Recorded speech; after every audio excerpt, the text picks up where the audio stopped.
You're listening to episode 44 of The Marketer's Mindset with Brian Burkhardt.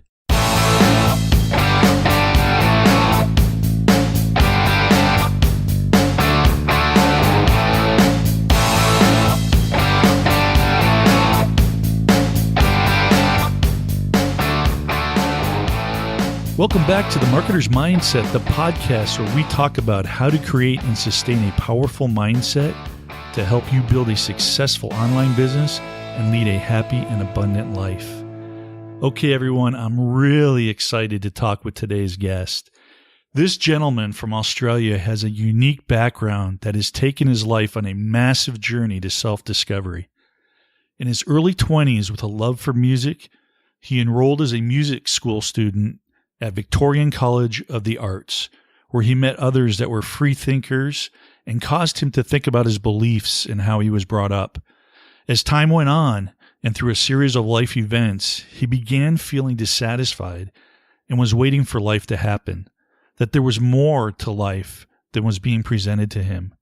During this time of uncertainty with his life, he read a book that would change the course of his life. Through his quest to find himself and figure out life, he was told about a Western monk located in Melbourne, Australia. A visit to this monk sent his life on a new trajectory where he studied Buddhism and philosophy and ended up becoming an ordained Buddhist monk. He would spend over 15 years living and studying with Tibetan lamas both in Australia and in India, and also had the honor of meeting and spending time with His Holiness, the Dalai Lama. While trying to hold a full-time job as a web developer during the day and practicing living as a monk outside of work, he easily felt the tug of joy and passion towards meditating and practicing as a monk and away from the corporate world. With his love of Buddhism, philosophy, and education, and a desire to create a career where he could pursue these passions and support himself financially, he decided to leave the monastery and pursue a PhD in education. Through this incredible journey of self-discovery, this former Buddhist monk and PhD student has gone on to become a writer, speaker, and a life and wellness coach who draws on his 22-plus years of philosophical education and contemplative practice to help business owners, entrepreneurs, and educators discover their own potential. He is the founder of Think Like a Meditator, How to Unlock Your Hidden Potential to an Extraordinary Life. And he has gone on to write and direct his first feature film called 1,000 Moments Later, due to be released by the end of this year. Please welcome Clarke Scott to the show. Clarke. G'day, Brian. How are you going? Oh, I'm doing awesome. How are you? Very well, and feeling quite humbled after that introduction. It sounds like I've had quite an extraordinary life from inside, from my point of view. It's odd, I got to say. It's odd to hear your life narrated back to you. I think I'd like to be that guy. You are that guy, though. Yeah, it's true. It's true. I know. It's true. Life. No, and as we all know, life has its ups and its downs, and in a narrated bio, we often only get the good bits. Yes, exactly. And I think the good bits are fine, and it's good to inspire people. But I think the real inspiration comes from talking about the challenges and the obstacles that people overcome and that come out on top on the other side. And you see the resilience. And I think that's really where the inspiration really comes from. Yeah. In fact, that just reminded me, what you just said then reminded me of, have you seen the Amy Winehouse documentary? You know, I haven't. My fiance has, and she said it's awesome. And I know you mentioned it, so I need to check that out. Yeah, there's a quote at the end. So she was an amazing singer, and it's a tragic story. And the men in her life mostly were just horrible, except for a few. And one was Tony Bennett, the jazz singer. And he said towards the end of the movie, he said, it was after she passed, he said that it's such a tragedy because life will teach you to live as long as you can live long enough. And when I heard that, it really struck me as being something that's incredibly true. And I think Freud said something similar, that life begins at 40. Everything before that is mere research. And in my own life, I can see that that's just true. We are trying to work out what the hell is going on for a long time. And in fact, I'd say that life, and I hope this doesn't sound like a silly platitude, but life is in some ways this journey of discovery. So, and I think if you can come at life with that kind of motivation, then both the ups and the downs are meaningful, but the downs are even more prophetic than the ups. The ups are still meaningful, but they have less wisdom to give us, where the downs are like, okay, I know what I'm doing, or I think I know what I'm doing wrong and how to change that. No, I agree with you totally on that, Clarke. And it was funny because earlier today when I was thinking about our interview and our discussion that we were about to have, and I don't know, for some reason I thought about life, and I think it was what really kicked in. This is what it was. It was, today is 9/11. So it's a lot of people remembering what happened that tragic day here in the States. And I still remember where I was. I can remember waking up. I can remember the faces of the people in the monastery. I was in the monastery at the time. And I remember being with my Lama when we first heard. Yeah, it was, and that's one of those things when those events happen, it's makes a mark. It sticks with you, and you remember where you're at, what you were feeling and stuff. And I thought about the people that lost their lives and the families and stuff. And for some reason, Clarke, I was just thinking about how life, they always talk about the yin and the yang. And I want to talk to you more about that with your Buddhist background and how that plays into it and what the teachings were, around things like that. But I started thinking about time. You're still going to be hurt in the people that you lost, but time has a way of kind of easing that pain a bit, Yeah. And you start to remember some of the good stuff. And I just thought about life is just basically these events that happen, and we're the ones that label it good or bad, Yep. We're the ones that put it on there. And there's always you're not going to know the good in life if there's not the bad. What we so-called bad. So you got to have these opposites in life to truly, go through and enjoy life. It's kind of weird to say, but you need those to really appreciate the good stuff and the happy times that come. So it was just weird, and I just thought a lot about it because I knew our discussion here, we're going to dive into a lot of philosophy and Buddhism and things like that, which fascinate me. So I'm excited to discuss that. Yeah, cool. To start out here, Clarke, let me ask you, I kind of want to go back. I don't do this a lot unless it kind of has some meanings for guests, but with you, what type of kid were you and what type of upbringing were you brought up in? Working class. So, born in Australia, Melbourne, which is the kind of the lower part of Australia, very much working class, although my father was successful business owner. So he was in the building industry and made a lot of money from that. So I was. I'm sorry. What was that? What did he do? He was in the building industry. Oh, okay. Yeah. So he was a business owner. So I grew up quite wealthy, or upper middle class, I would say. So I went to private school. I was educated very, very well. But I was a very different man to my father. I was much more like his father. Now, his father was also working class, but his real passion was musical theatre. He had to work by day and do his passion outside of work, like a lot of people back in those days, where there was less money around. So that's just what you did. I was more like my grandfather. So a creative person. My father was more like a strict business person, and he liked football and beer and rah rah rah, that kind of stuff. Where I was much more like my grandfather, so I gravitated towards my grandfather. As horrible as this sounds, more than my father. And my grandfather was really, in a lot of ways, the biggest influence in my life. But he not him not being able to do what he really wanted to do, that had a big impact on my life. So I grew up thinking, I'm not going to follow my father. I'm not going to do what my grandfather had to do.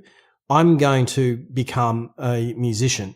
And I worked really, really hard to make that happen. And in your introduction, you mentioned the VCA. So the VCA is kind of like a little bit like Juilliard, highly competitive. And I was one of the first picks in my year to get in. So there was a lot of parents and whatnot were very, very, very proud. My grandfather was obviously very, very proud of that achievement. But I remember even then that when I got in, it felt there was an emptiness about it. I'd worked so hard for something, but after achieving it, it was like, really, is this it?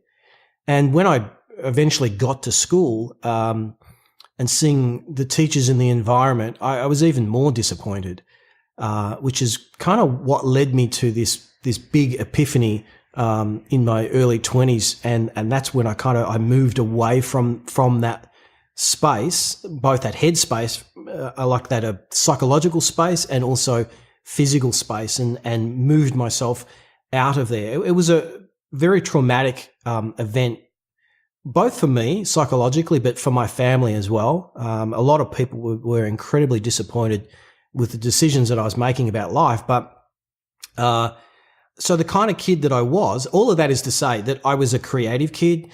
I thought deeply even back then, thought deeply about life, the meaning of life. Why are we here? How are we here? So not just why are we here, but how are we here? Like what does it mean to be a human being in this world? And, at university, I'd have discussions about the effects of advertising on our psyche as a culture, not only as an individual, but as a culture. So I was into that kind of stuff. But I was also very headstrong. I knew what I wanted. And I think this was something my grandfather instilled in me, much more than my father. And that is, the ability to think for yourself is something that no one can take away from you. You can be like the Tibetans have had to go through everything they've gone through with what happened with the communists. The one thing the communists can't take away from the Tibetans is their ability to think for themselves. And I remember my grandfather saying things like that when I was a kid. So this combination of kind of headstrong, someone that knew what he wanted, or thought he knew what he wanted, went out and pursued that, but was able to think past the result. I'm not sure if that translates well into Americanism, but what I mean by that is when I got the result of getting into the VCA, which is a massive result in itself, I was able to think past that because I could feel inside that something wasn't quite right. Although at the time, just, being early 20s, I hadn't lived enough, as Tony Bennett said. I hadn't lived enough in order to really understand what the hell was going on. Why did I feel so? And it was subtle. It wasn't as if I was depressed. I just felt this slight emptiness.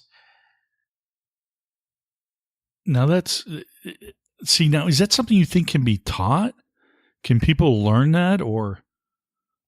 I do. To have that self-awareness. Yeah, I think self-awareness is essentially self-awareness is an ability to see pattern. It's pattern recognition. So if one is able to establish a sense of mindfulness being not the kind of the way we understand it as mindfulness meditation, which is much more than the way I'm using the word mindfulness now. Mindfulness just meaning to be able to retain a thought or an object in mind. To be mindful of something over time with the question why. Just being able to look at something critically and ask, why am I thinking this? Why am I feeling this?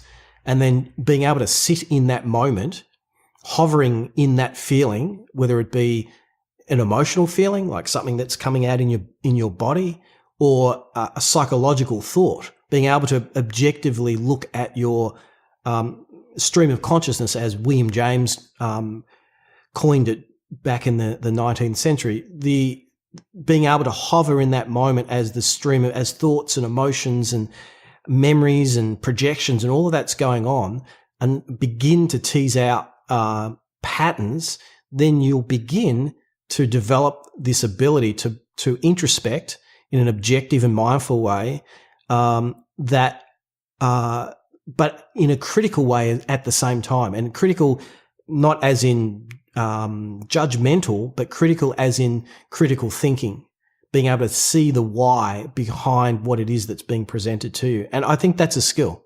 And I think it's a skill that anyone can learn.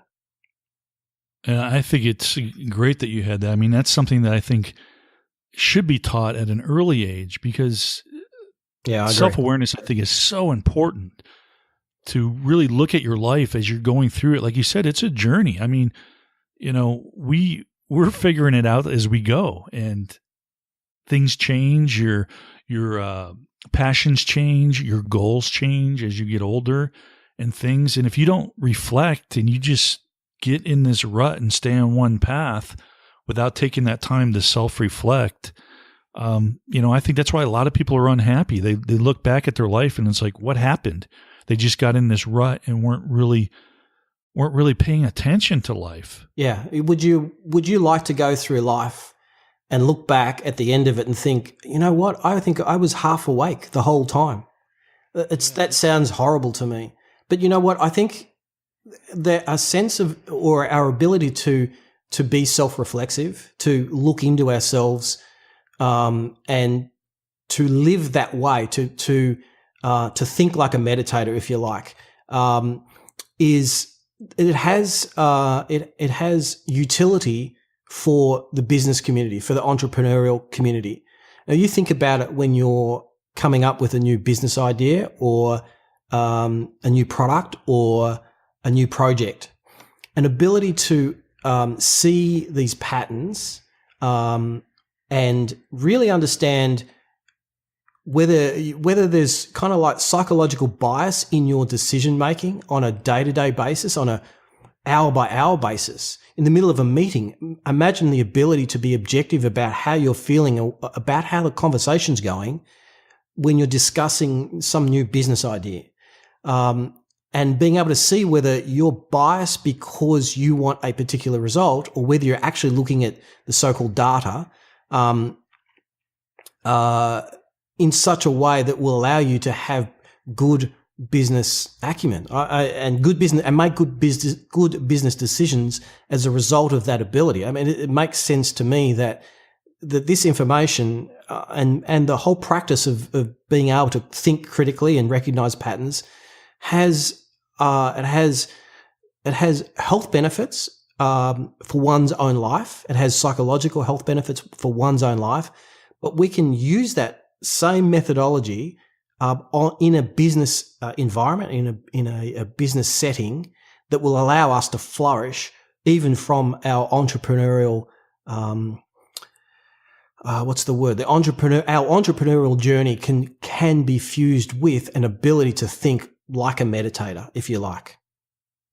Oh, absolutely. And I think that's why it's so important. And that's why I wanted you to come on when I was, looking at your story and stuff. It's like, I think what you bring to the table is so important with your background, how you've basically gone from, your path has been just so interesting to me, Clarke. I mean, where you went in with music with a passion but you were always self-reflecting. So you were kind of feeling like these tugs. You were so self-aware that these little, if you want to call it gut feelings, intuition, I think you're very in tune with yours. And when you're not on the right path. But what I love about what you've done, and I highly commend you on it, so many people get stuck because they're afraid to make a decision. And you seem to go, you know what? I have a passion for music. I'm going to pursue that. Oh, you know what? There's some things happening in my life, some different direction that I want to go to. And you're not afraid to pivot. Have you always been I don't know if I guess secure, or have you always been one where you're not controlled by what others think or what they want to say? Totally. I don't care what other people think. I care there are people in my life who I respect, mentors. Right. And I will always go to my mentors for major decisions. But as a general rule, the way I work is that I really don't care about what the outside world will perceive of what I'm doing. It's very much an internal thing. However, to say that, I would say it this way: I've had the courage of a stupid man. And what I mean by that is that there is a courage in the ability to pivot, but it wasn't always based on wisdom. It was just, as you said, like a gut feeling. But you honestly, like, sometimes you don't know. We certainly don't know what we don't know. It's a cliche to even say that. But cliches are cliches for a reason. They're cliches. Right. I always say that too. Yeah, that there's true. a reason for that. Yeah, they're true. Totally. And so the way that I look at it is that if I'm going to pivot, I'm going to pivot because what I'm doing now is not working. And I call these things decision points. And in the training that I've put together, there are what I call these things the cogs of our lived experience. And it's a narrative, it's a framework that's set up that really pinpoints important aspects of our lived experience and how they are, and they're like cogs, right? So they work together to create, sometimes they're what I call patterns of dysfunctionality. So you can make a decision that you think's the right thing, but because it's coming from a place of dysfunctionality, it ends up being an incorrect decision to make. So you're right. I do have this ability, and I've always seen that as a very much. I've been almost proud in a negative way of this ability, but it has also enabled. It is an enabling factor for me not finishing many projects that I've started. So it's also a problem, and it's created, and therefore it's a pattern of dysfunctionality. So it's a behavioral and psychological pattern that is, through its core, dysfunctional because it doesn't work the way it's intended. So I intend to pivot in order to be successful, but the pivot in itself enables or disenables the ability to be successful because I've pivoted for the wrong reason. So it's quite complex, or it's actually quite simple when you break it down.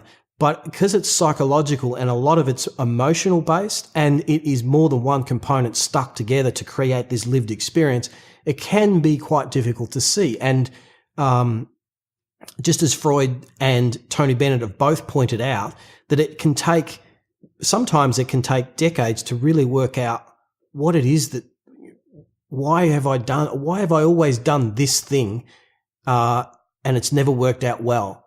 And eventually I come to realize what it was that I was doing. And it was at that point where I thought, I'd really like to be able to, it was a few years after this. I produced 1,000 Moments Later, wrote, directed and shot and edited and did all of that between the time that I realized what I was doing to myself. And that was pretty much when my PhD is incomplete. I don't actually have a PhD because in some sense I failed. But when I rationalized it, I didn't fail. I just wasn't able to complete it. But between that time and finishing the PhD and finishing the movie, what I saw at the end of the PhD enabled me to complete the movie. Now I'm at a point where I know what I've done. I know what I was doing. I wonder if I can help other people realize what it is that enables them to pivot, but in such a way that creates problems for their life. I hope that doesn't sound like gobbledygook or I'm just rambling. No. So what was it that you became aware of? The best way for me to tell you this story is to tell the whole story, but it's a little bit long-winded. So I'm not sure if it's. It could literally take 15 minutes to get through it. But the setup, it's like a movie, right? In order for the payoff at the end to be an actual payoff, you have to do a setup, and the setup can be an hour. Now, I won't take an hour to get to the point, but to really understand what's going on with the payoff, you need to understand the setup.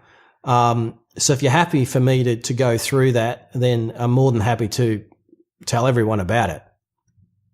Yeah. Is there a way to kind of Condense I don't it? want to gloss over it. And I don't want to, I really want the impact of it. Yeah. But how about we do it this way, Brian? I will give you the cliff notes, okay, let's do that. We'll start at the end, and then if you see anything in there that you want to tease out, we can do that. So Okay, sounds good. So at the end of my PhD, I was completely burnt out, and in fact, I'll go back even higher than that.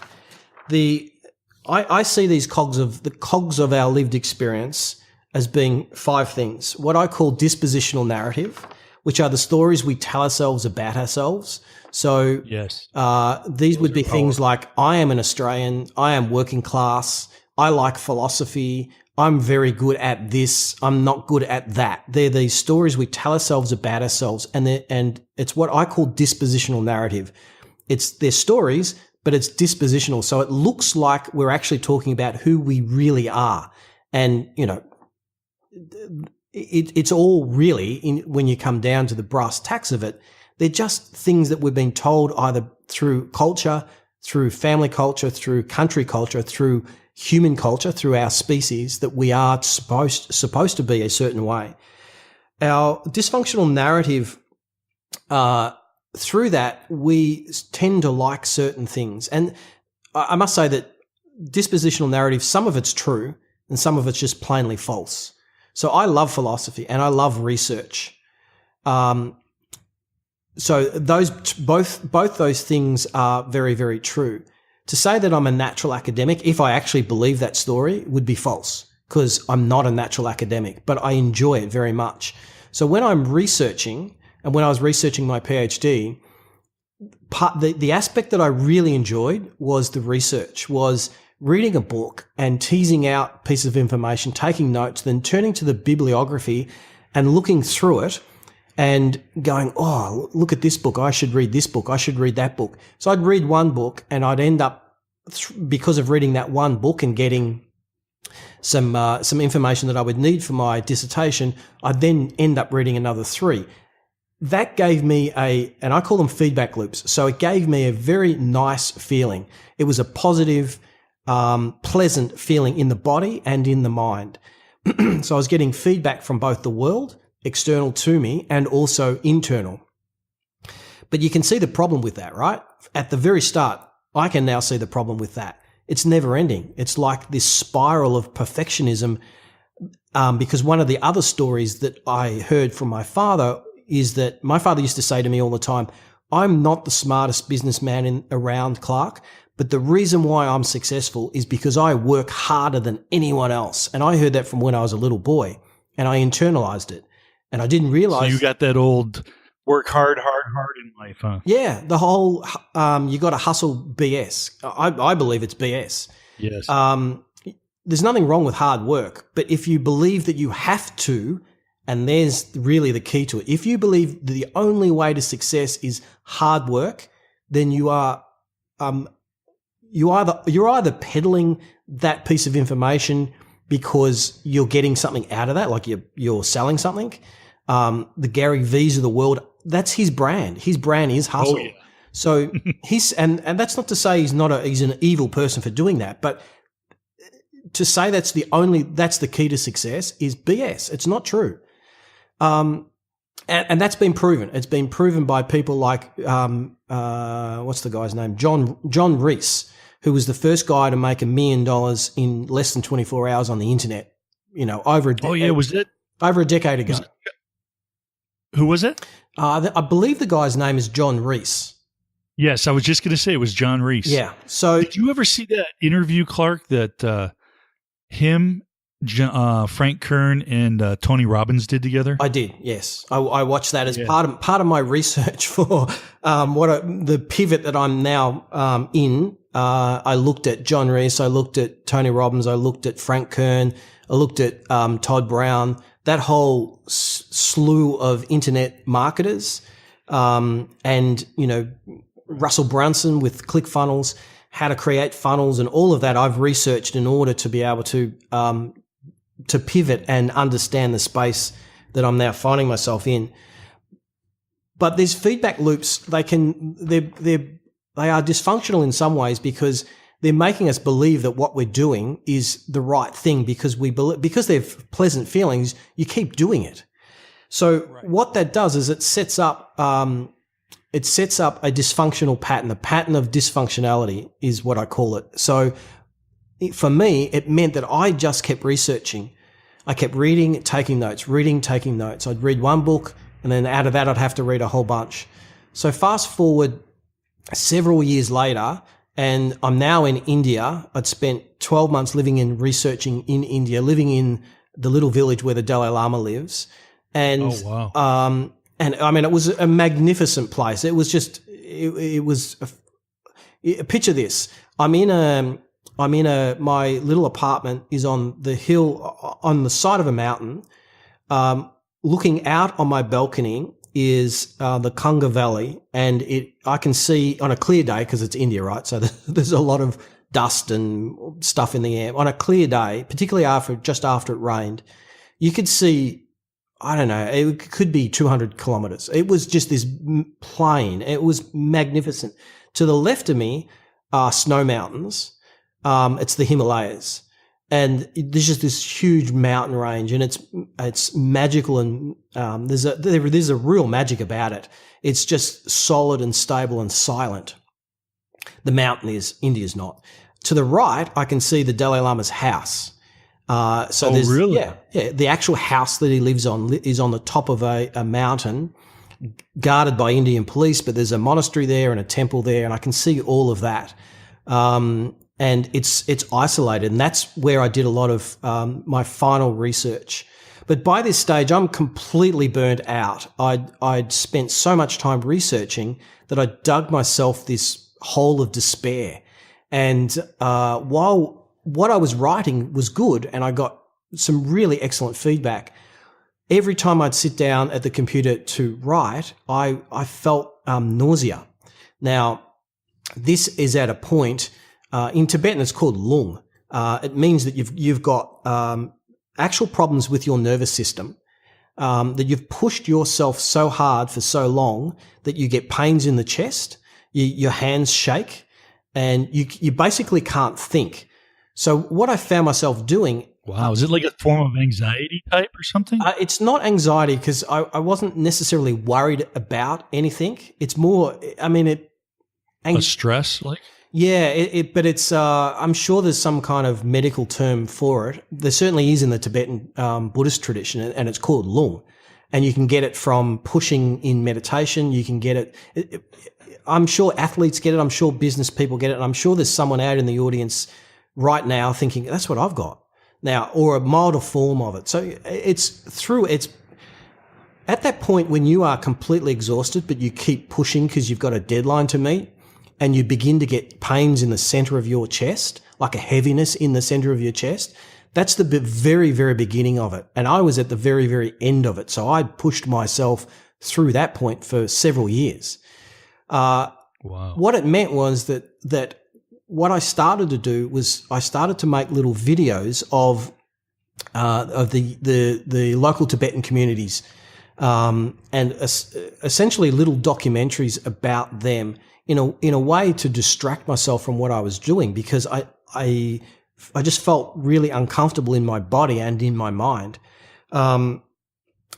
So again, that's a pattern of dysfunction, right? So the decision that I made, and I call these decision points, had come out of this pattern, which meant the decision to stop the PhD, the decision to even research down this spiral of perfectionism, really came from this notion that I had that I had to work harder than everyone else.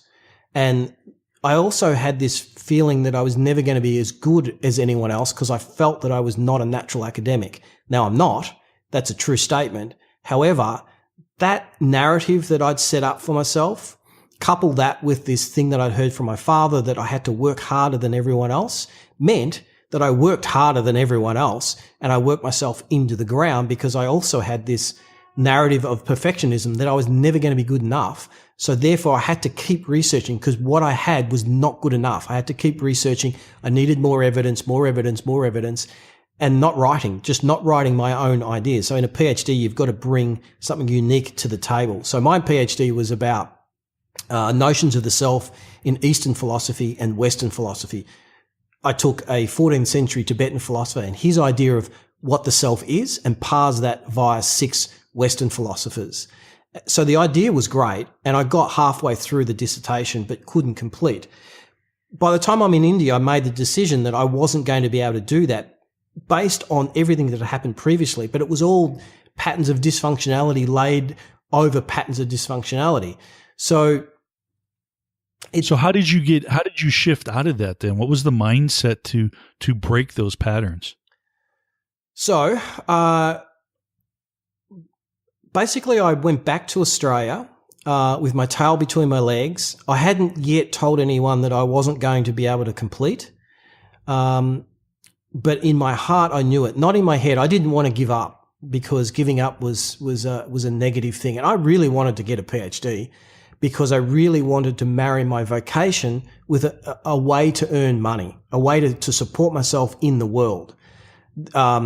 Western monks and a lot of Tibetan monks can only survive through donations. And with Western monks, like, people don't give you money for nothing. So I was always looking after myself, and I kind of liked that. But I was at a point where I didn't want to do IT anymore. And that's why I went out and begun the PhD. So I was now at a point. And that's the thing. Let me just, sorry to interrupt you, right. Clarke, but I want everyone to know on here, though, you had started a career in IT and you worked your way up to, a high level, right? I did, you were like one of how many in the world of what your specialty was? Less than 60. Less than 60. So, here's another pivot that you did that you really excelled at. And now I'm sure family members or, other, friends were looking at you and saying, you're going to give this up and do another thing now?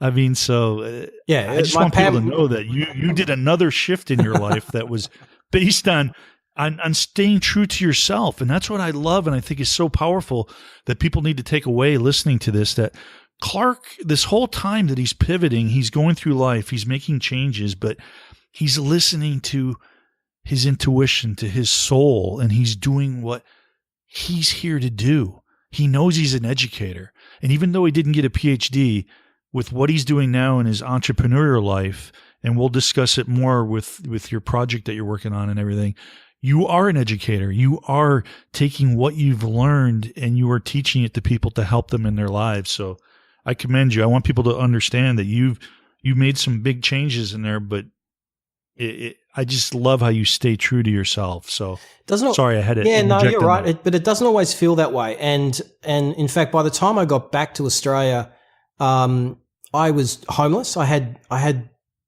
left the monastery to go and do the PhD, so I had no home.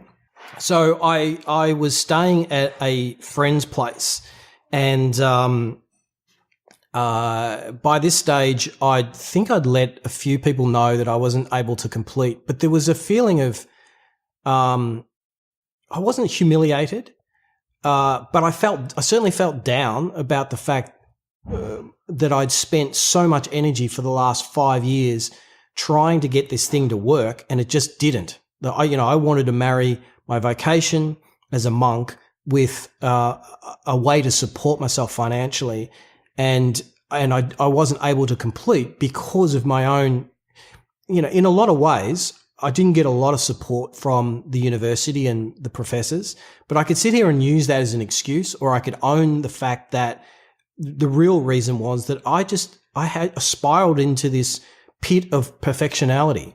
And perfectionality, is that even a word? Of perfectionism. And that created a pattern of dysfunctionality. And really that was the reason why I wasn't able to complete. So even now, like in my mind, I'm looking at internally right now, I don't like the word fail. I didn't fail my PhD is what I hear myself say to myself. You didn't fail your PhD. You were unable to complete. The reality is I did fail. And I'm telling myself that to myself, you did fail because you had this thing going on inside you, your psychology, where you're not good enough because you got to work harder than everyone else. And because of that, you just kept reading and reading and reading. You didn't see that pattern. You didn't recognize that pattern. And that was the cause of your failure. Now, it's all very, very subtle. And the reasons why we fail in life, I believe, is not because we're not good enough. It's because we don't understand ourselves well enough. And that takes time. So I'm in this room, I'm in this house, staying at a friend's house. I'm kind of in this pit of despair, and I don't know what to do with myself. Like, do I have to go back into IT? But now I'm 5 years out. How am I going to find a job? I'm getting older. Oh my God, I feel like a loser. So I rang a friend who was an older monk, a Western monk, and all my teachers were all Tibetans. So he was more like an older brother, but someone, definitely a life mentor. So I rang him and told him, look, I'm not going to complete. And he said, look, I know you're probably not in the mood for a pep talk, but I think you should try and continue because what you're doing is really valuable and it's going to make a lot of people really, really happy. But I knew in my heart I was not going to be able to do it. I just physically could not sit down and write. Even though I wanted to, I really desperately wanted to complete it.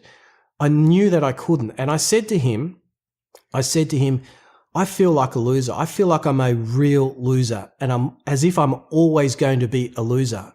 And then there was silence on the other end of the phone. And then he laughed. He laughed at me. And in that moment, I'm getting chills remembering, in that moment, I could see what I was doing to myself and what I'd been doing to myself for decades. That I was believing the stories that I was telling myself about myself. I saw the patterns of dysfunctionality in that very moment. And in doing so, I saw there was a way out. And that's the important bit.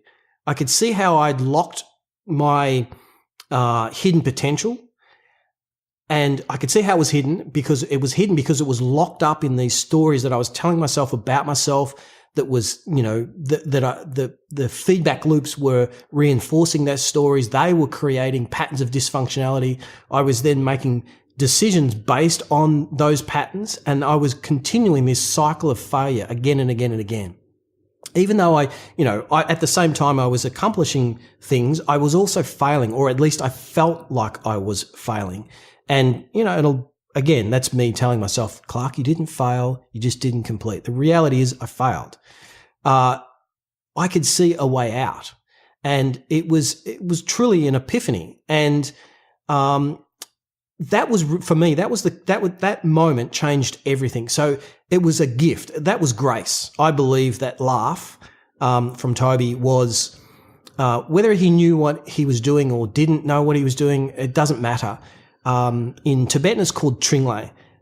In the Western notion, the Abrahamic version of Western spirituality, you would call it grace. It's that moment that's given to you that is a pith instruction about life. And I grasped onto it, and it changed everything.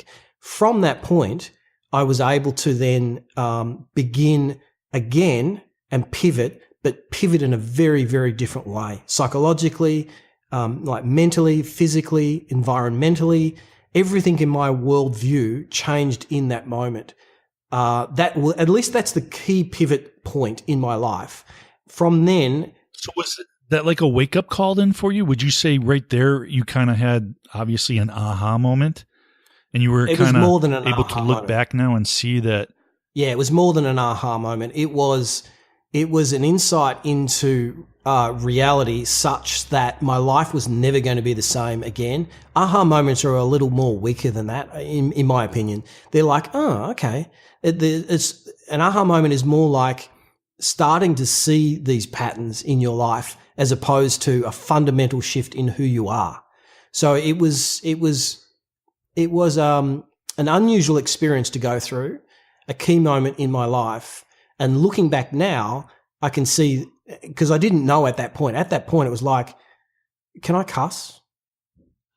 Yeah. Go ahead. I thought to myself, why are you fucking laughing at me? I'm in pain here.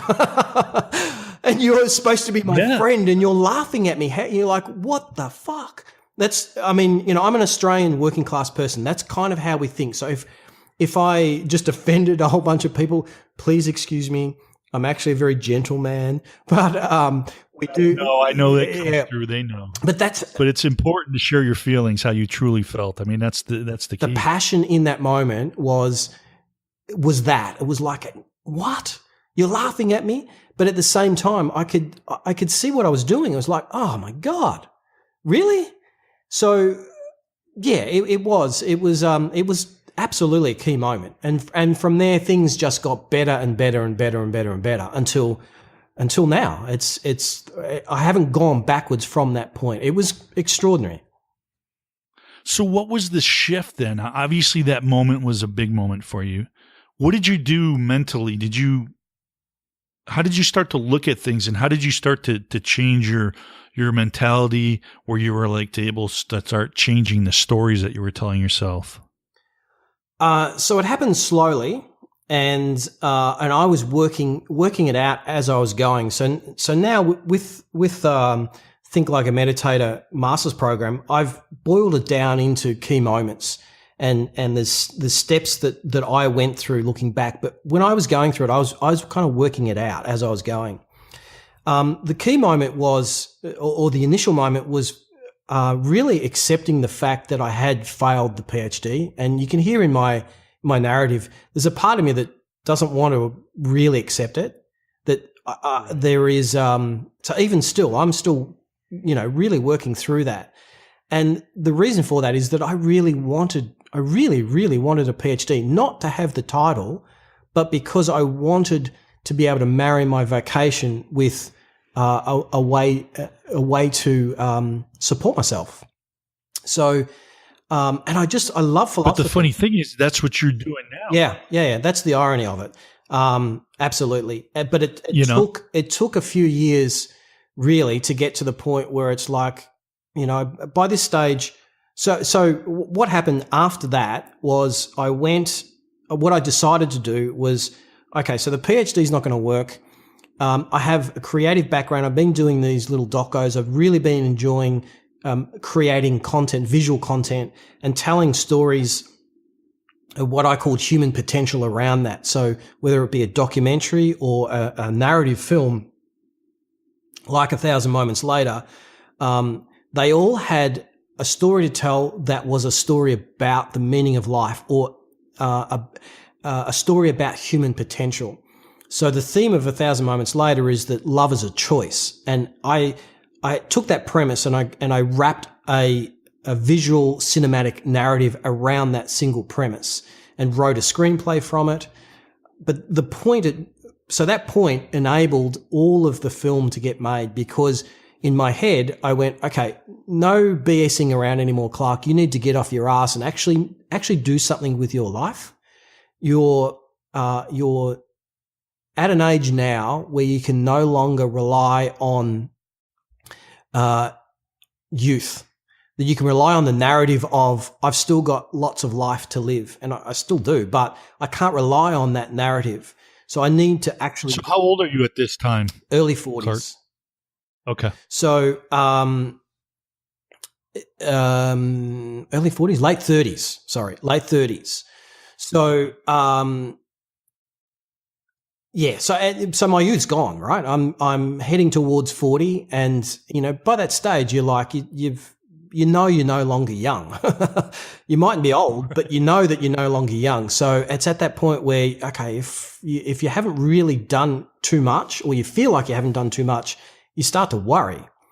So I still wanted to be able to marry my love of philosophy and earn a living, and what I decided I would do is to do that via art, specifically visual art.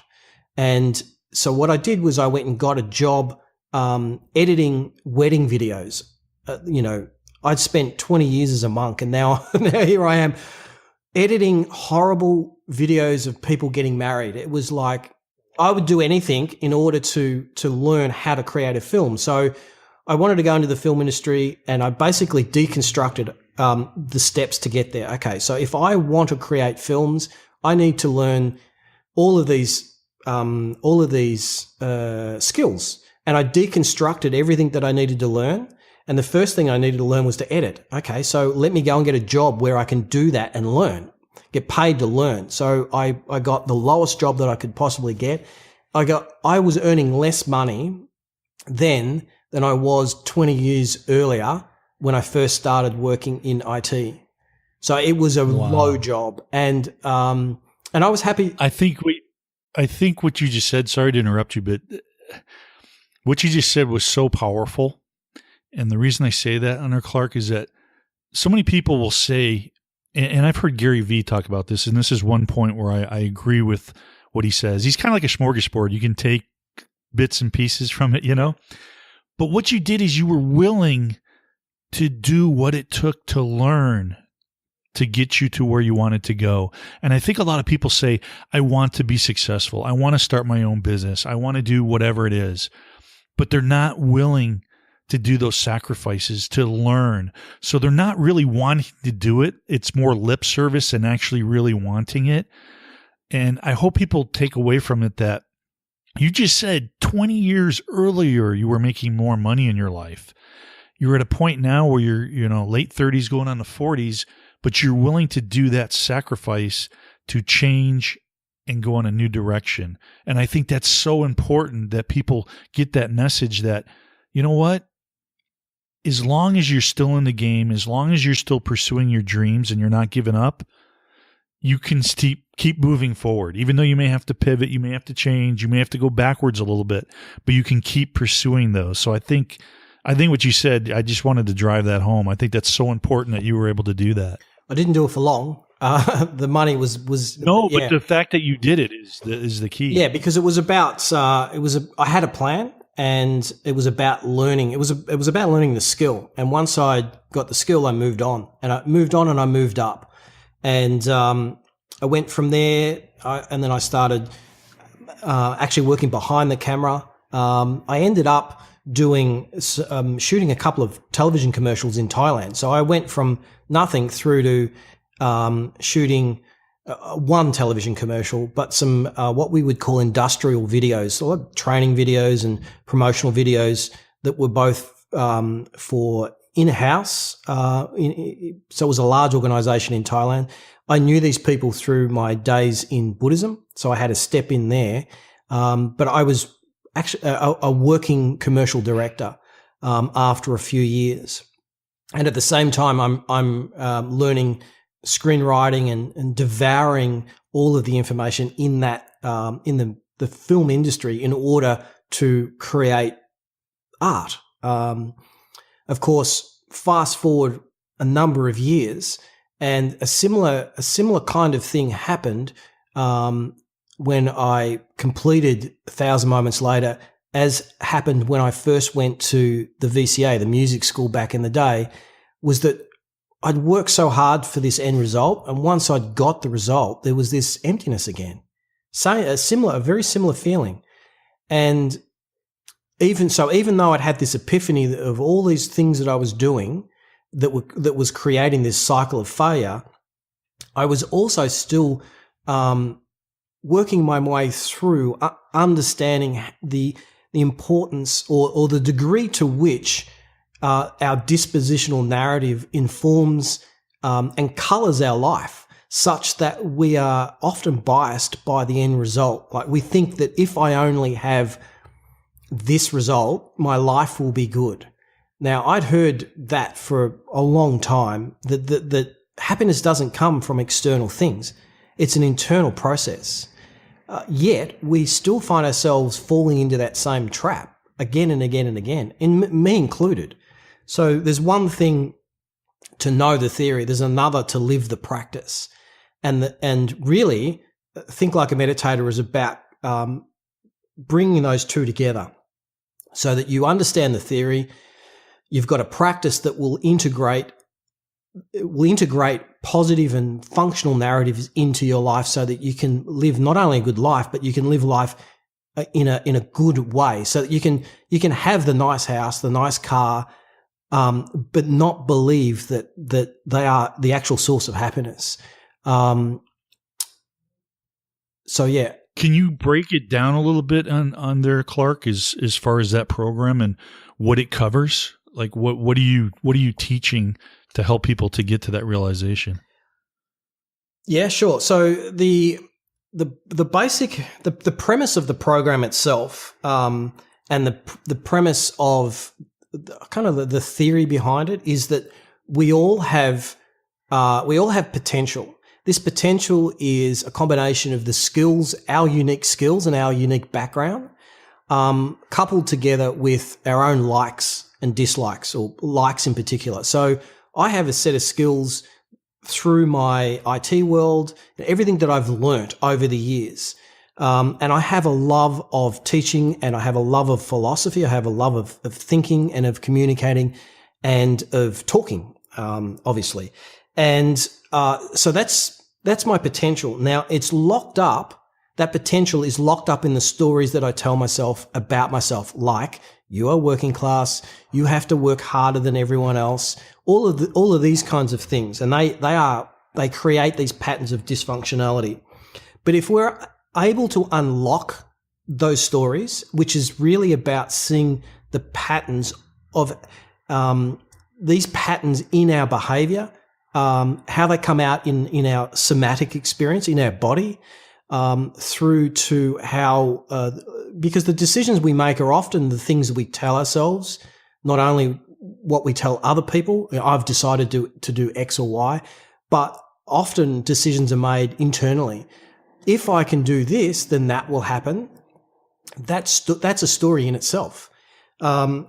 So if we can unlock that whole process from our somatic experience, the stories we tell ourselves about ourselves, and we can see these patterns and we can understand the psychological biases through our upbringing, we can unlock this potential, which is really a creative potential to, I believe it was Steve Jobs that said that creativity is just about being able to connect things. And I think he said something like, when you ask a creative person how they did something, they actually feel a little guilty because they didn't do anything at all. What happened was they saw something, they saw it, and after a while it become obvious to them. Now, I think what he's talking about is it's about connecting kind of disparate ideas, an idea over here and an idea over there. If I put those two things together, then I have this other thing, and this other thing is the widget that we're going to sell. So whether it's a product or a business idea or a business, being creative is about having that ability. We all have that ability inherently, but you wrap that around your unique set of skills, and that's your potential. So if we're able to unlock that, then what will flow is just what will come out of that.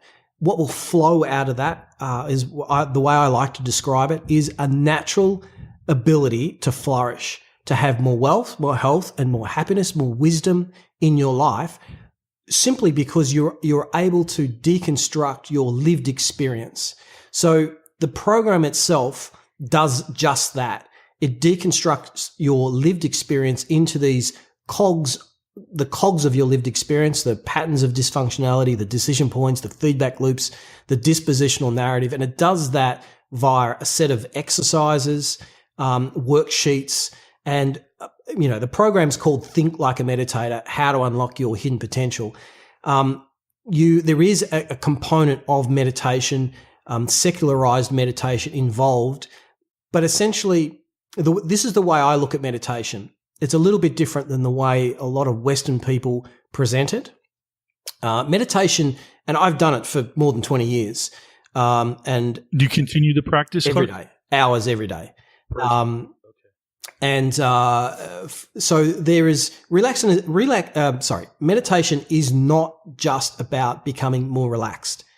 It's not just about becoming happier and getting yourself into some kind of strange mental state where you're blissed out. That's not meditation.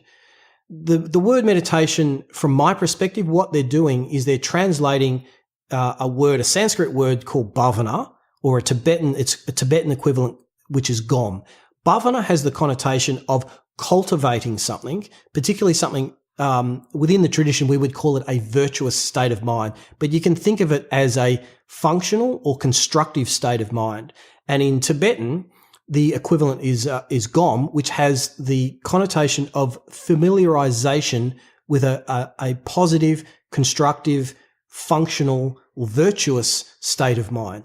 So we're both constructing and then becoming familiar with a functional state of mind. So meditation to me is an analytic tool.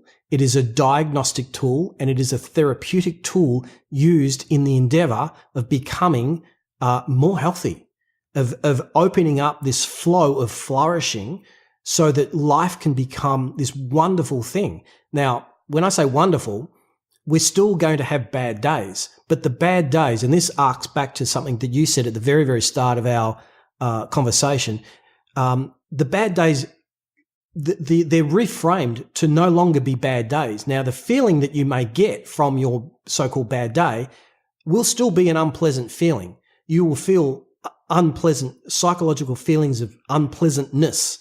Someone screaming at you, you can't reframe that to be, ooh, la, la, la, everything's like, that's ridiculous, right? You can't reframe it that way. And to reframe it that way is insanity. Someone screaming at you, that is a bad experience, but you can reframe the meaning of it so that your life becomes meaningful regardless of whether you are having a good day or a bad day. And that is the enabler to allow you to flourish. It is the enabler that will enable you to unlock your hidden potential to an extraordinary life. Absolutely. I totally agree with that. Now, do you have an easy form of meditation that you could share with the listeners, something that they could start implementing, a way to incorporate this into their daily life? So the cogs of experience, there's 5 of them, and each is related to an aspect of our lived experience. So patterns of the cycle of failure is the first one. That's related to the doing of something, which is related to our somatic experience, our lived bodily experience. Each cog is related to body, speech, mind, feeling, and being, if you like. So the doing, the saying, the thinking, the feeling, and these narratives that go on in a seemingly dispositional way. They are then related to meditations of the body, so bodily awareness, what I call focused awareness, which is awareness related to speech, awareness, open awareness, which will be everything that we think, our whole lived experience, the inner awareness, which is related to our emotions, what we're feeling, and then awareness of awareness. And I'm giving away the whole program here, Brian, which I'm more than happy to do so because I hope it helps someone. Awareness of awareness is awareness of being, of actually just being. So we're allowing ourselves in that point to become aware of these narratives without manipulating them, without kind of trying to control them, to push away the bad thoughts, to bring closer to ourselves the ones that we think are good. So that's kind of the framework. So if we just look at the first one, the bodily awareness, and this is where this would be the first module in the program, and this is about disengaging in what in psychology is called armoring. So imagine that someone's just about to slap your face. There's in your body, there's this feeling of putting on armor, like you're defending yourself, right? And there's a tension in your body.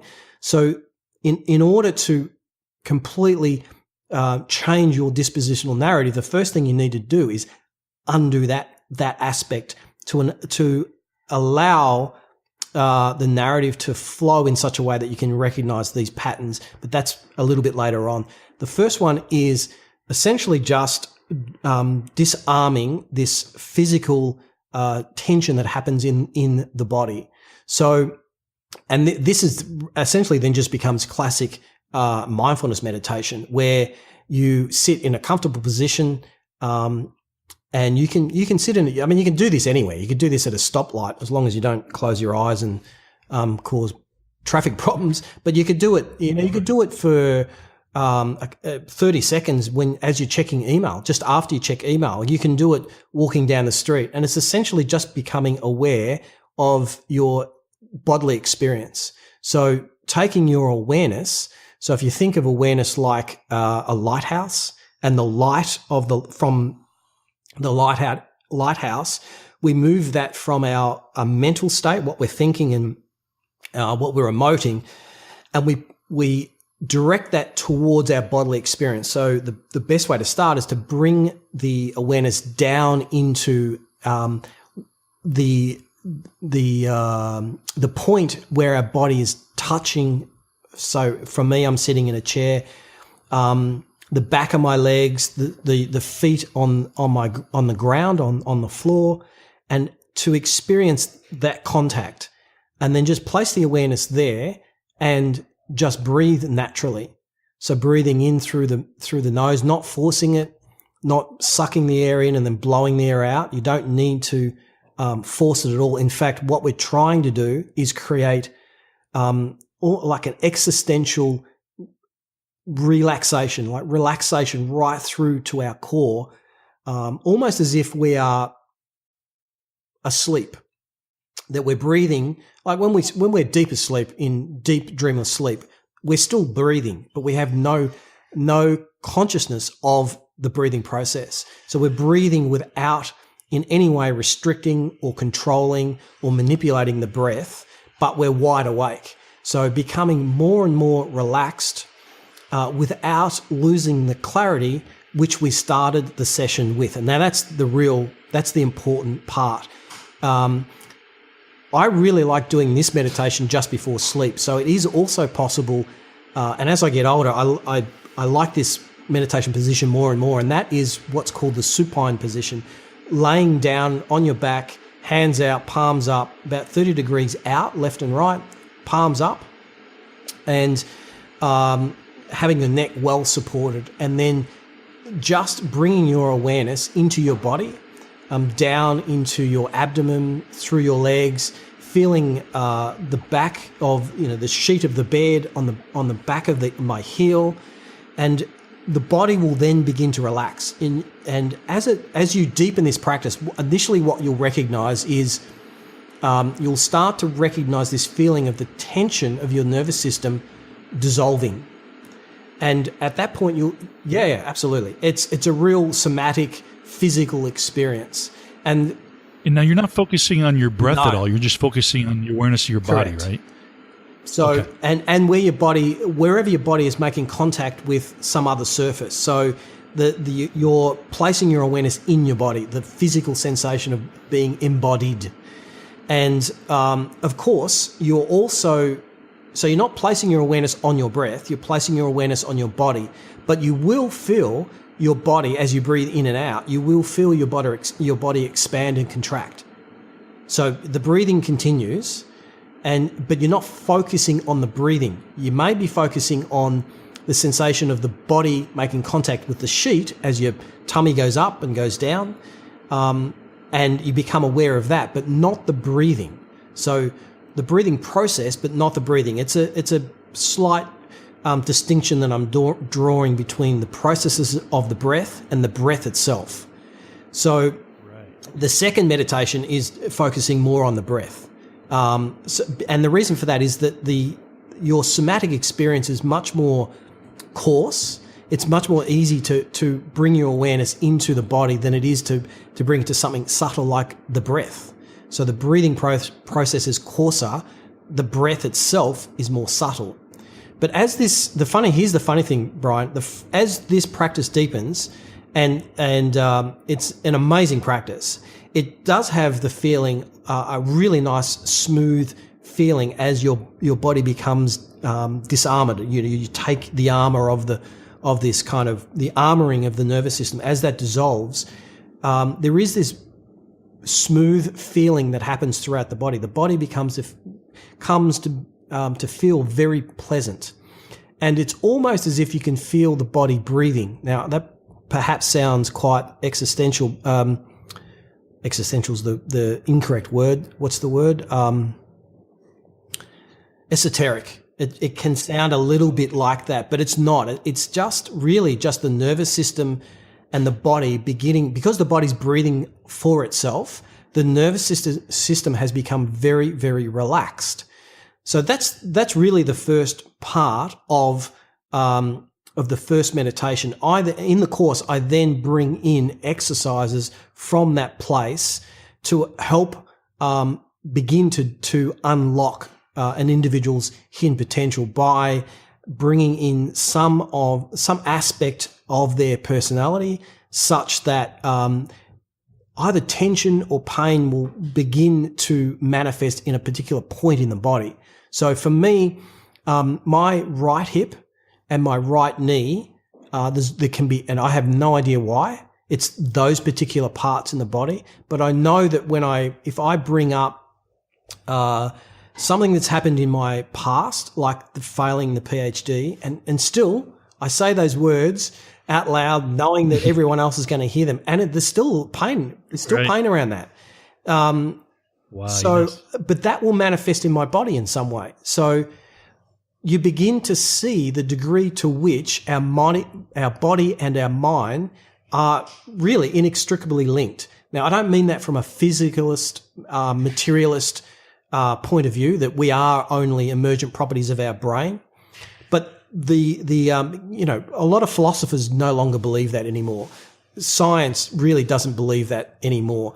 The way science is presented in the media makes it sound as if the only thing that exists is the physical universe. But even you ask a scientist what is matter, they don't know. So that's not to say that matter doesn't exist, or that Descartes, that Cartesian dualism is a correct philosophical idea, because I don't believe it is. But we're much more than just a physical body.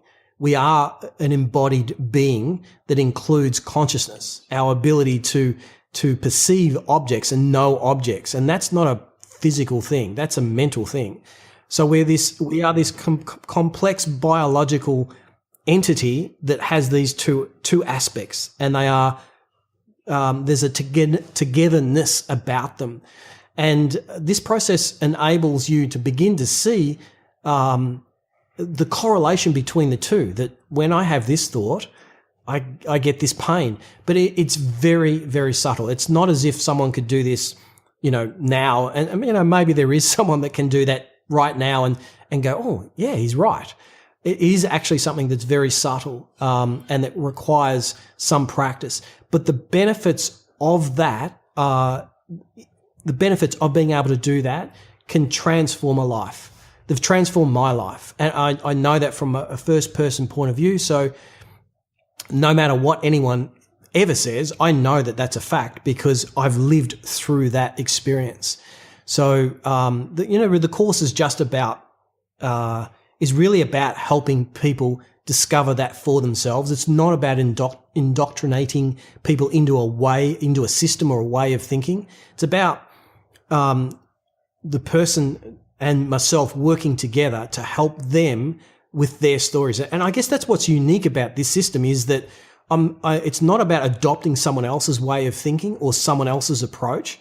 The unique mechanism, if you like, to use Todd Brown kind of vernacular, the unique mechanism of this system is that we're working with your stories, your potential, your patterns of dysfunctionality, and we're using, timeless wisdom to help you unlock your hidden potential, not someone else's.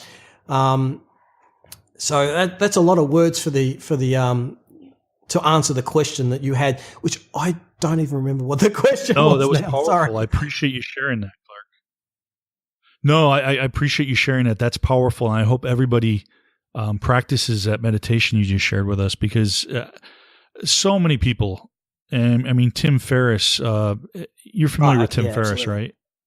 Yeah. And I don't know if you read his book, Tools of Titans, or have it. I got it and gave it to a friend, so I got to get it again. But one of the biggest things he found out from all these people was that they have a a practice of meditation that they implement each and every day, sometimes morning and night, or at least once a day.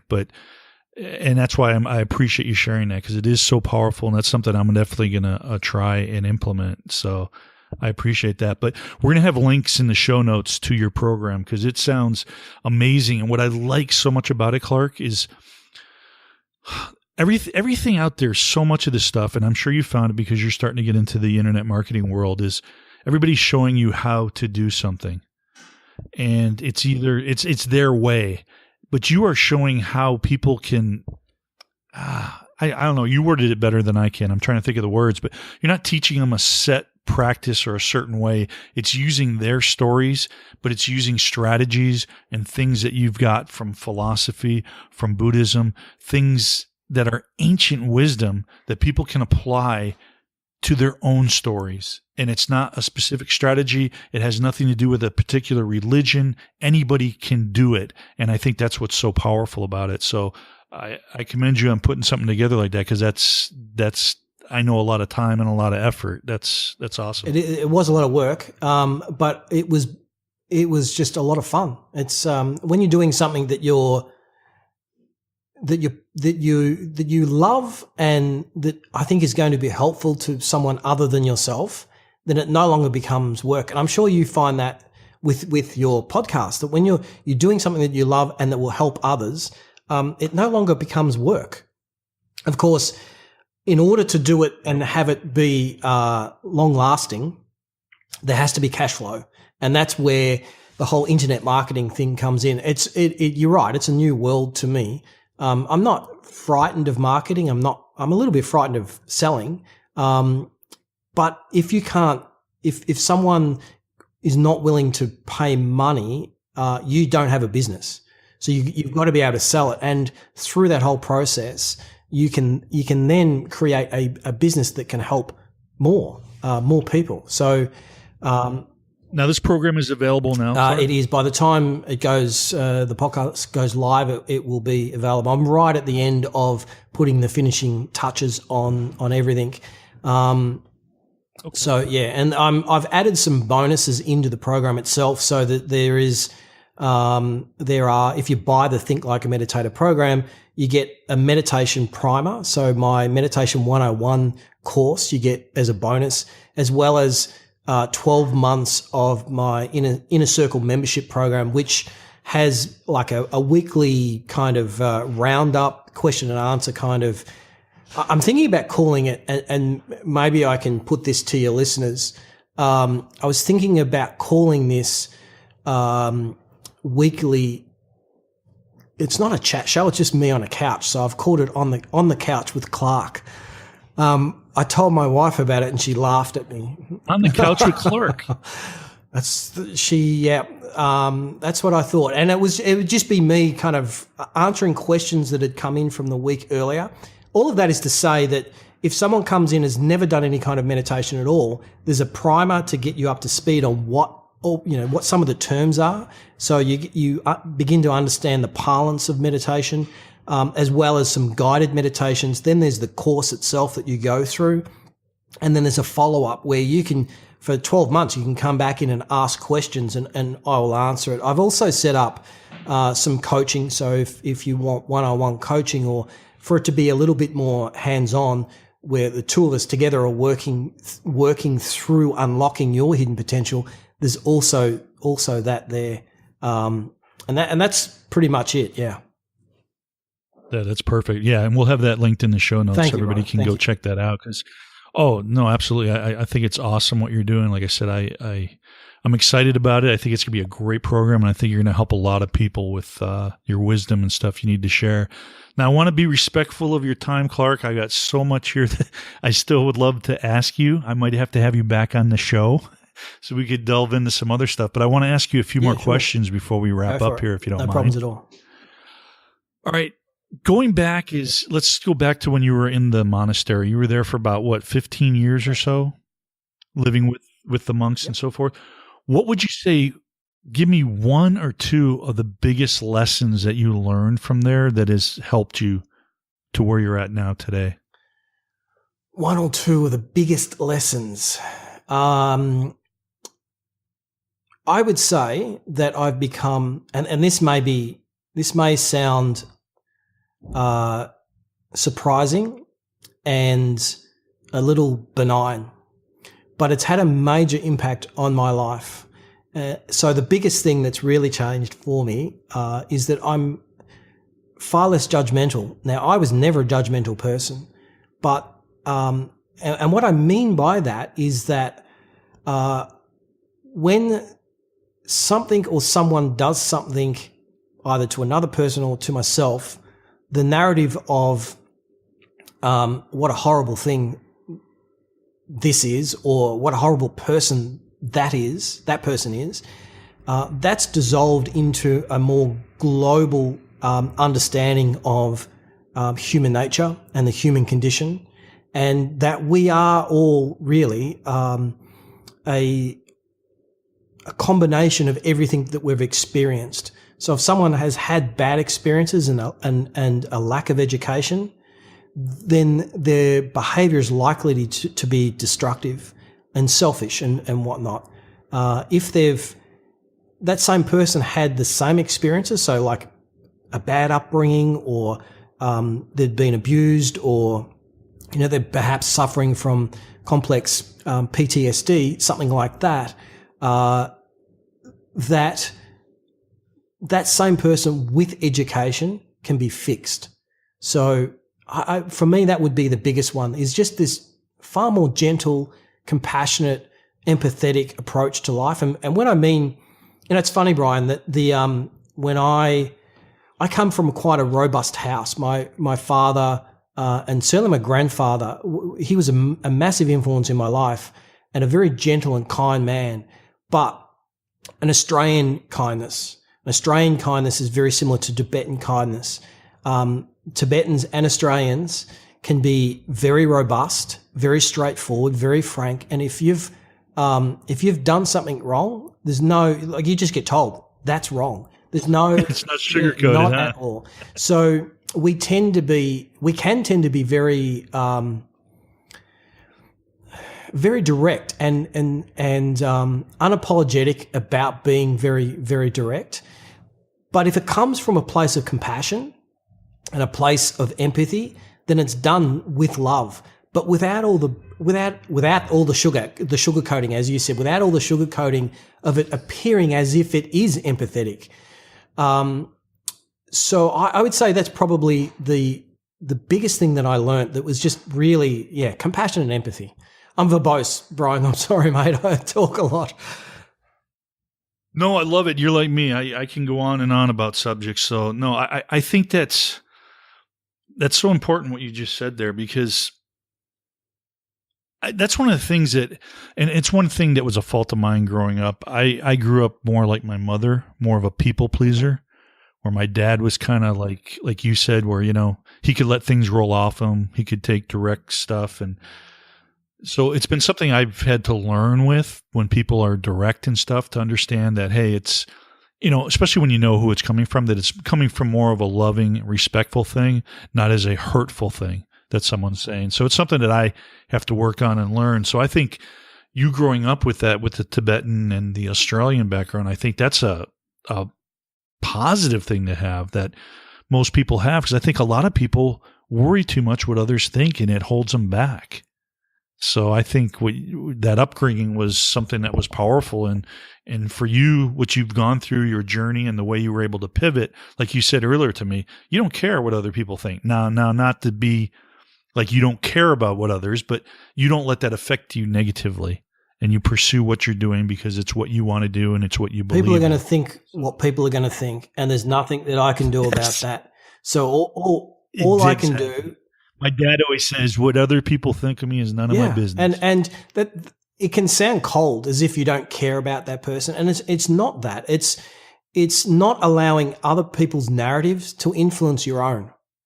So I would say, you asked for two, that would be the second.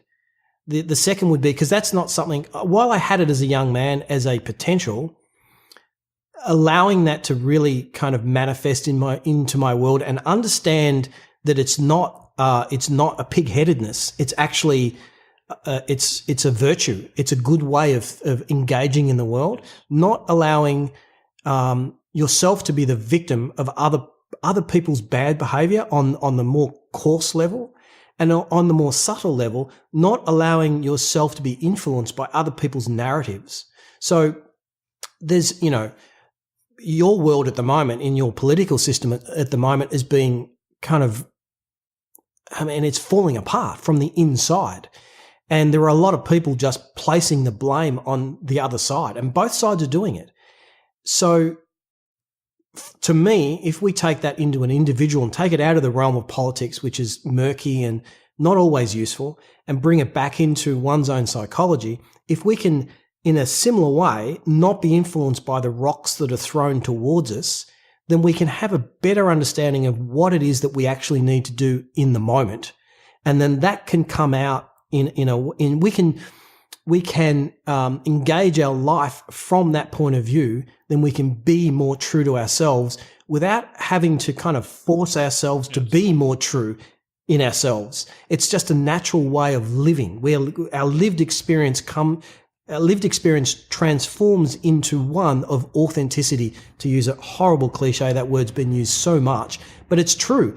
Being true to yourself is a practice that eventually you end up living in an authentic way. And then life becomes truly like an amazing adventure, and everything that happens, you feel, whether it's true or not, there's the old platitude that everything happens for a reason.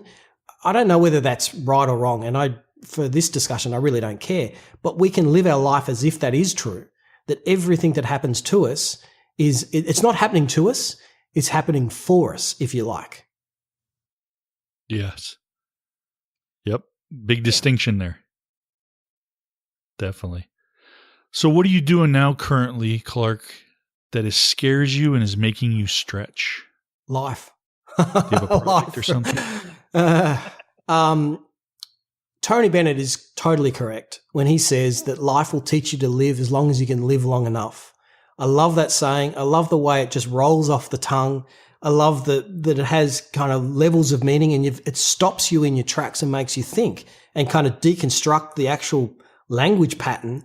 I love it, and it's just so true. So on a daily basis, I wake up, thankful that I'm still here and that I've got this opportunity to live, just to live. And I wake up and life stretches me because I think it's with every waking moment is an opportunity to learn about yourself, about the world. Every waking moment informs our lived experience, so it can be used as fodder, as information, as wisdom to enable us to become better human beings, to evolve from a consciousness point of view, to evolve our consciousness, to become more awake, to use Buddhist parlance, to become enlightened. But I don't want to go down that whole rabbit hole. If we think of it more as a way of becoming more self-reflective, and that cognitive ability of being able to turn our consciousness in the light of our awareness back in on itself, so that we become more aware of who we are internally, that our external life just becomes better and better and better. And then we don't have to, I don't know why this flashed into my mind just then, but we don't have to do marketing via these horrible, when I first started looking at marketing, and I won't name names, but I came across a couple of marketers that had pictures of themselves in front of expensive cars with young ladies in bikinis and big mansions. Yeah. And when I saw that, my heart, I didn't judge this gentleman. It was more, oh man, you're missing out. You're kind of misunderstanding. Now, maybe it's just all branding, but it's branding in such a way that it's not, in my opinion, it's not helping those that hear that person's message. It's actually making those people more, it's like drinking salt water. You may be thirsty, so you drink this this, whatever this dude is selling, but it in fact makes you more thirsty. So, and that's all that's all about, or comes from this place that believes that happiness comes from something external to ourselves, and it just does not.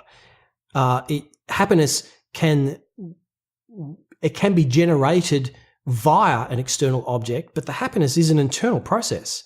So it's our relationship to that external thing that is causing the happiness, not the thing in and of itself. I love Porsche cars. My father, as a young guy growing up, my father had a Porsche. So I've got this weird thing, and it's a theory of mine that the first 4 years of our life are so impactful to who we are as adults.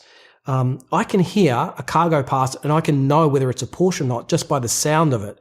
Now, my father had a Porsche car when I was a very young man, and still I know the sound of a Porsche. So I have an attachment to Porsche cars. I don't own one. I'm not likely to own one. But I know that if I was to walk into a Porsche dealership and lay down a wad of cash and say, I'll have that one, that there would be happiness and pleasant feelings that would arise from that. But would that make me happy? No, it wouldn't, because right. And how long would those feelings last? Exactly. The happiness is not an external, it's not coming from the thing itself, but the thing itself can be a catalyst for happiness. So if we can see that distinction, then we can begin to live life in such a way as that you can have the Porsche and, you can have the cake and eat it too. You can have the Porsche and the happiness, and it won't dissipate, because you're coming and engaging life from a place that understands from an embodied point of view. You understand that your happiness is contingent on your mental state. And if you understand that well enough, you can have the Porsche and the happiness at the same time. So that's really, I don't think I'll ever own a Porsche, but that's kind of what I'm working towards, because in the Buddhist tradition, culturally, and certainly the way it's kind of grown up in the West, there's this, and it's very, very true within other religious sections of the population, that money equals evil. Money equals there's something wrong with you. And how can that be true? It's just not true. But I've had to work through that psychology, that it's somehow virtuous to be poor. Even when I was earning a lot of money back in the IT days, there was a feeling of guilt. Like, should I really be earning all of this? Of course, what I was doing is I'd work on projects for 3 months and then go off for 6 months and just spend all that money living, but doing what I actually wanted to do, and that was to be a monk. And then I'd have to go back to work again, and I was on, off, which was the reason why I ended up trying to do the PhD, because I wanted to be able to go to work and do the thing that I loved, as opposed to go to work for 3 months and hate it and then spend time doing what I loved. I didn't want to be my grandfather that hated what he was doing during the day, and would wake up and think, oh my God, I got to go to work again. This sucks. But enjoy the weekends and enjoy his time outside of work. I wanted to marry the two. So, yes. Yeah. That's the key. That's what everybody's goal should be. I think that's what we should all be striving towards, is allowing ourselves to live the good life, and understand what that actually means. And perhaps that way you can have everything that you want, and not turn into a completely neurotic, guilt-ridden person. Yep. And I think that's what your program is going to teach people. So that's why I think it's so powerful. 2 last questions for you here, Clarke. I know you were big into reading and you did a lot of research. I love reading myself. What 1, 2, 3 impactful books that had a big influence on your life or made a big change that you would recommend to my listeners? Wow. Okay. So any books at all? Yeah, anything. I mean, whether it's on philosophy, it's on Buddhism, just something that you think would be that it helped you some way in your life that you think would be impactful to share and others should read. It's actually a really tough question. A lot of the books that I've read are so philosophically dense that I'm not likely to recommend them. Well, I got one of yours that you had, which was the Tibetan Book of Living and Dying. What was it? Yes, I went and bought that after I listened to your 20 years and 20 day video challenge you did.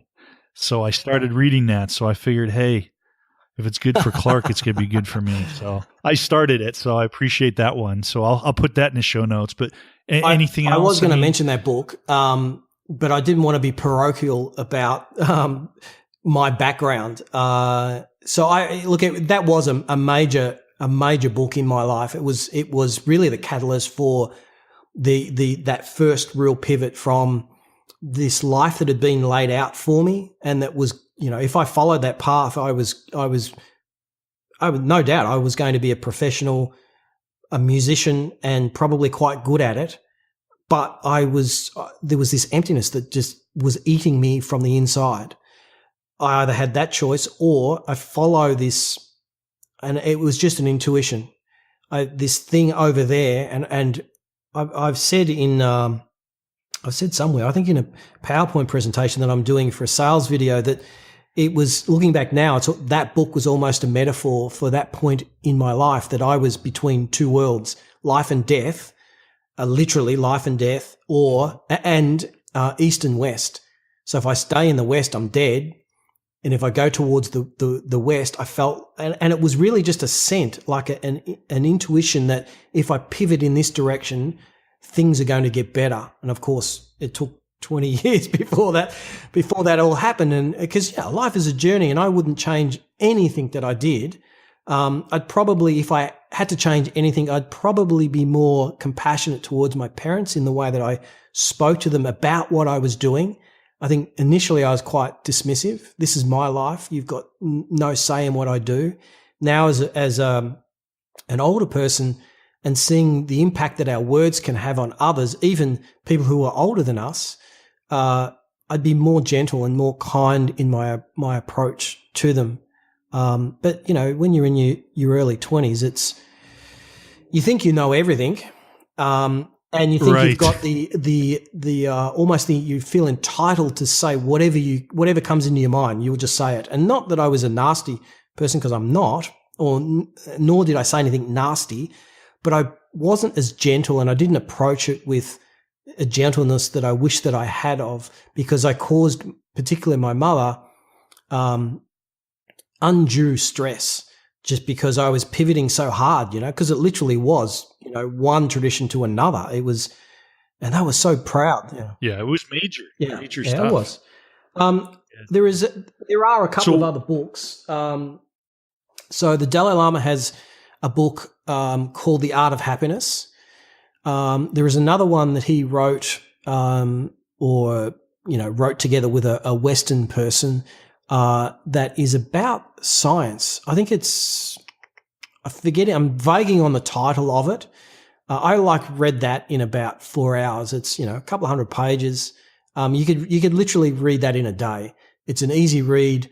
But if there are people who are interested in, the Buddhist worldview and how that model, because it's really just a model, how that model can fit onto or overlay science, or the other way.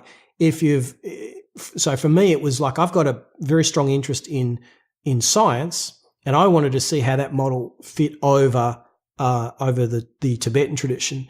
So for me, it was one of those books that was just like a page turner, and I really enjoyed. Do you know roughly what the title is, How Clarke? about I send you an email and you can put it in the show notes? I'll find. I'll find the title. title Link it up there, because I want to check. Yeah, that was a great book, and it's a little bit. It's not like reading the prose itself. The words and the structure of the word is partially not academic, but it's kind of leaning towards more of an academic style of prose, of the actual sentence structures, which I enjoy reading that style of writing. So those two books, they would be good starters, I believe. Perfect.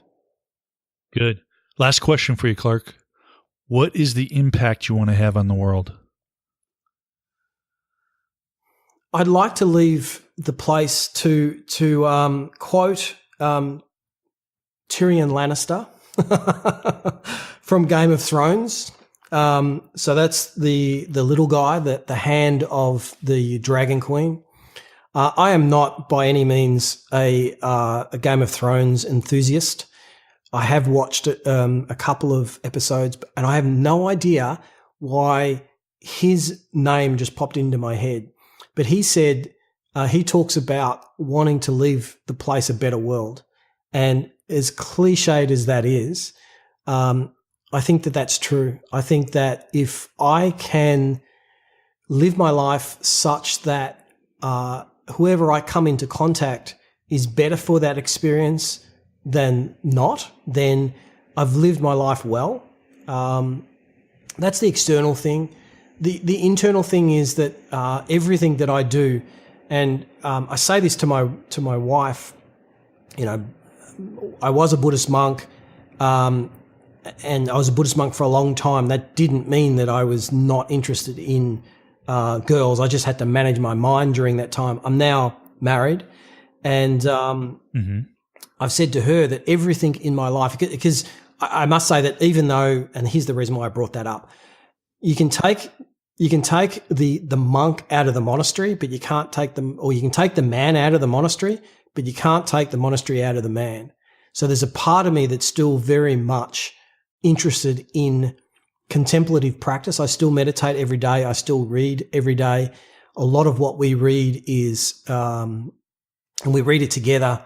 And here's another book. I didn't read it, but Sophie did. Is a book by the title is Grit and Grace by a gentleman by the name of Ken Wilber. Now, Ken Wilber is he's an old Buddhist Dharma practitioner, and he's now gone off and done his own kind of thing. And I know nothing about what he's done with his own thing, and I know really nothing about his story, but I know that this book is about their relationship. She died of cancer, and their relationship was quite traumatic, obviously, because of what they went through with her dying, eventually dying. But it is such an honest account of a relationship that has its problems and how they worked through it that it's just an extraordinary read. So every now and we'd be lying in bed reading, and she would say, "Have a listen to this," and she'd just read a paragraph or a page or 3 pages, and you'd be shocked at some of the honesty. It was amazing. The thing that I think is important for couples to understand is that your arguments, your battles, your power struggles, your feelings of being abandoned, of not being good enough, everyone else in the world that's in a relationship has some version of that story. And that by understanding that, we can be more gentle, firstly to ourselves, because compassion and love must begin. You cannot have a compassionate person who is not compassionate towards themselves. If you don't have self-compassion, you cannot have compassion for others. So by understanding that, we can begin to have compassion for ourselves. We can see ourselves as being not perfect. And in that not perfectness, there's a perfection, if you like. Because it enables vulnerability. And as we all know via someone like Brené Brown, vulnerability is the cure to feelings of shame. And feelings of shame are essentially what bind us into patterns of dysfunctionality. If we're shameful of who we are or what we've done or what we think, or how we think about ourselves, we will never we'll never be in a position where we will even begin to read how vulnerability is the cure to shame, because we won't even want to go there. So this book really shows in an incredible amount of honest detail just how dysfunctional these people were. And, I think the courage in that is there's far more courage in that than any courage that I've ever shown in anything that I've ever done. So I would say that'd probably be that would be my third book. Okay, perfect. Wow, we'll definitely put that in the show notes, and I'll look into that myself and get some details. So, how can we get in touch with you, Clarke, if the listeners want to follow up? I know you got your website, plus you have Clarke Scott Education. So the best place would be clarkescotteducation.com. That's Clarke with an E. Okay. And the link will be in the show notes, I assume. I hope that's okay, Brian. Oh, yeah. No, it'll be in there, definitely. And so... Any social medias to reach out to you? Social media is a funny phenomenon. I do have a Twitter account, but it has not been updated in so long. I have Instagram, same. Facebook is kind of where I'm building out the community. So because I think, social media is supposed to be this social thing, but really the people who benefit most from social media are the companies who produce these platforms. They're the one they make, because really it's essentially it's a business, and there's nothing wrong with that. I'm not in any way suggesting there's something inherently evil with that. However, if we are to use these platforms as means of communication, then for me, the best one at this point is Facebook, because it allows me to do something like On the Couch with Clarke, where someone can log on to Facebook, and if they can go on to the page and see, the first, I don't know how long it's going to be. It might be 10, 15, 20 minutes of a Facebook Live of an episode of On the Couch with Clarke. And I can allow people who are not behind the paywall of the membership site to get access to, okay, so what's this all like? What does he look like? I've heard his voice, but do I actually resonate with this guy? And they can watch some of it, and then I can just hit stop on the Facebook Live, but keep recording the version that my paid members will eventually see. It's a platform that enables true social media. The media is social. And so do you want me to put that in the show notes then too, to let people to get a flavor of Clarke and kind of see what you're about? The links are on the website as well. So I'm doubling down on that. And of course, this is a business podcast, and we know Facebook ads are crushing it at the moment. So I'm really doubling down on Facebook advertising and really, first of all, understanding how that all works. There's a lot of information out there. So I've done a couple of courses on Facebook advertising and how to do all of that. So I'm kind of still in a learning phase. But I would say that if you end up going, so this is now to you, the listener, if you end up going to the website, you'll probably get retargeted. So I feel like I'm supposed to apologize for that. But that's kind of how it works. And that's the beauty of Facebook, is that it from an advertiser's point of view, it allows us to do that, but not in a pushy, here's my new ad, not in a interruptive kind of way like television. It's just sitting there in the feed, and if it's educational based, I'm just reminding someone, hey, let me help you. Here's. Yep, Jay Abraham. You've heard of Jay Abraham? I have heard the name. Is that the guy that did the persuasion thing? He's the one that he's worked with so many cross businesses. Look him up for marketing. I love his stuff. It's great. He's got a lot of wisdom. He's been in tons of different industries, and he's kind of like the go-to guy for like direct response, but it's in a good way. It's not the cars and mansions. It's educational based, and he's just got so many good stuff. Even I'll share with you in an email. I think I'll put it in the show notes too, but he has a website where he just has tons of stuff for free. He doesn't even sell it. And it's just so much good information. But he says, if you have something of value to give to the world, a service, a product, or something, it's your obligation to get that to them. You're doing a disservice by holding that back from them.